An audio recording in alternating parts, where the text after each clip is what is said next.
Good afternoon, everybody, and welcome to the Israel Brief, brought to you by Lay of the Land. I'm Rolene Marks, your host, bringing you the top stories from Israel and the region every Monday to Thursday, right here and on YouTube. You can find us at the Israel Brief and simply click on that big red subscribe button for your daily edition of news. And speaking about the news, let's get to it. Today, delegations from Lebanon and Israel met for the first time in 30 years to discuss very important maritime borders. This meeting was mediated by the United States and facilitated by the United Nations, and a Lebanese official described it as the first step in a 1,000-mile march. Now, while this is not a step towards normalization, this is a very, very important step towards demarcating borders, especially those under dispute that include gas-rich reserves. And both sides said the meeting was very productive. And of course, while we're in lockdown, we still have renovations and noise happening. So if there is a little bit of banging, that's my neighbor. And while we're talking about negotiations and banging, let's talk about the COVID-19 crisis and what is happening with regard to that important lockdown liftoff. What we do know is that yesterday the meeting to discuss moving ahead with the lifting of the lockdown has been postponed until tomorrow.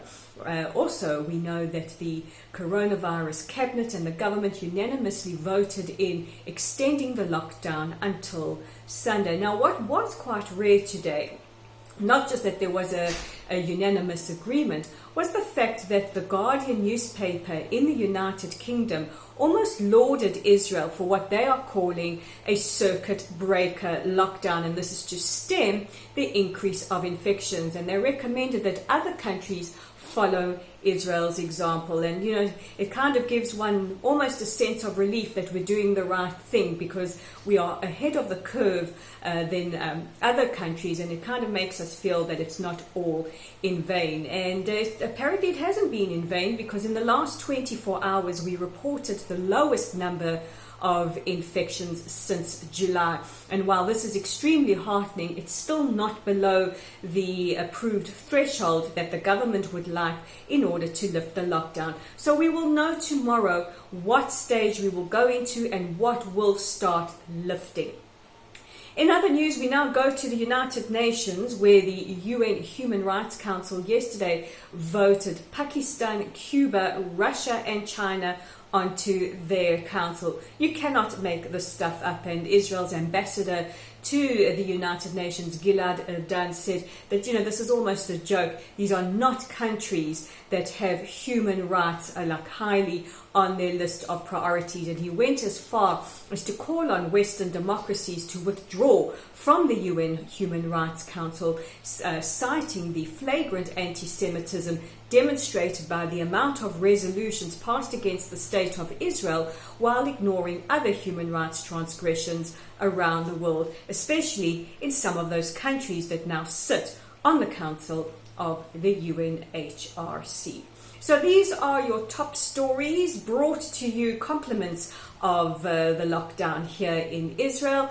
And don't forget that if you are heading into the same situation, or even if you're just looking for something great to read, you can check out our original content on our website at www.layoftheland.online. We have a fascinating article today. It's brought to you by Jonathan Davis. He is the former IDF spokesperson, but he was also a lone soldier during the Yom Kippur War, and he takes us behind enemy lines and describes a mission that he and his unit embarked on in Syria. Don't miss it. It's fascinating reading. It's also up on our Facebook page. While you're there, if you haven't already, give us a like or a follow, share the content. Don't forget to subscribe to our YouTube channel, and also interact with us on Twitter. You can find us at Lay of the Land with the digit 5.